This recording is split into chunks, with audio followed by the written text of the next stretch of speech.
Hello, Excel training ঢাকাতে আপনাদের স্বাগতম। এখন আমি এক্সেল ম্যানেজমেন্ট ট্রেনিং কোর্সের মডিউল 2.3 নিয়ে আলোচনা করব। মূলত এই মডিউলে আমি স্ট্যাটিক ফাংশনগুলি নিয়ে আলোচনা করছি। আমাদের আজকের ফাংশন কাউন্ট ইফস ফাংশন। তো চলেন তাহলে শুরু করা যাক। আমি আপনাদের সামনে একটা উদাহরণ দিয়ে রেখেছি। দেখেন, এখানে কয়েকজন ব্যক্তি আছে যারা কিছু ফল বিক্রি করে এবং কতগুলি ফল বিক্রি করেছে সেটাও আমি এখানে আপনাদেরকে দেখিয়ে দিয়েছি। তো আমাদের এখানে কন্ডিশনটা হলো যে তারা সাধারণত দুই ধরনের ফল বিক্রি করে, অ্যাপেল এবং ব্যানানা। তো আমি জানতে চাচ্ছি যে অ্যাপেল বিক্রি করে 30টার উপরে অ্যাপেল বিক্রি করে এরকম লোকের সংখ্যা কতজন আছে। অর্থাৎ অ্যাপেল বিক্রি করে 1 অ্যালেক্স, 2 শান্ত অ্যান্ড 3 রুটস। এই তিনজন আপনার অ্যাপেল বিক্রি করে, কিন্তু আমি আসলে জানতে চাচ্ছি যে 30টা অ্যাপেলের উপরে, অর্থাৎ ইনি বিক্রি করেন 10টা, 41টা এবং 43টা। তো আমার রিকোয়ার্ড হচ্ছে 30টার উপরে অ্যাপেল বিক্রি করে সেরকম পার্সন কতজন। তো সেরকম পার্সন আছে, দেখেন, 41 এবং 43, অর্থাৎ দুজন। আর এরপরে সাপোজ আমি পরে আরেকটা উদাহরণ দিয়েছি যে ব্যানানা বিক্রি করে 50-এর উপরে কতজন। তো ব্যানানা বিক্রি করে অ্যাকচুয়ালি আরি, প্রীত এবং ক্যাথি, এই তিনজন। তো এই তিনজনের মধ্যে 50-এর উপরে বিক্রি করে, এ বিক্রি করে 15টা, এ বিক্রি করে 62 এবং 14। তো বেসিক্যালি প্রীতি শুধুমাত্র 50-এর উপরে ব্যানানা বিক্রি করে।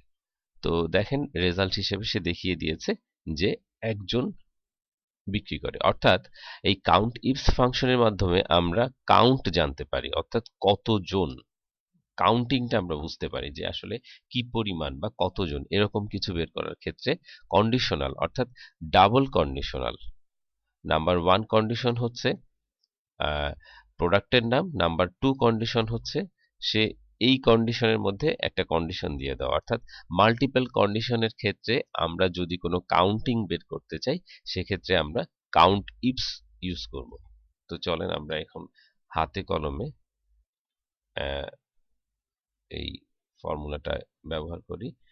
Equal to count ifs, ইউএনটি count, count ifs, sorry এটা ইফস হবে, কাউন্ট ইফস। দেখেন, এরপরে সে দেখিয়ে দিয়েছে কি কি আপনার দরকার। প্রথম যেটা দরকার সেটা হচ্ছে ক্রাইটেরিয়া রেঞ্জ। আমার ক্রাইটেরিয়া রেঞ্জ হচ্ছে এইটা, এরপরে কমা দিলাম। এরপরে যদি আপনি ক্রাইটেরিয়া দিতে চান এটা দিতে পারেন।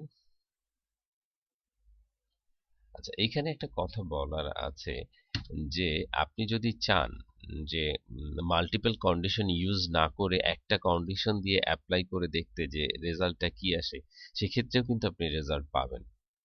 তো আমি আপনাকে একটু আগে যেটা বলেছিলাম যে দুটো কন্ডিশনই রাখতে হবে এরকম সব সময় দরকার নেই। আপনার কন্ডিশন যদি একটা হয়ে থাকে, একটা বিষয়ের উপর আপনি জানতে চাচ্ছেন যে অ্যাপেল বিক্রি করে কতজন, অ্যাপেল বিক্রি করে আপনি সরাসরি পেয়ে যাচ্ছেন 3জন।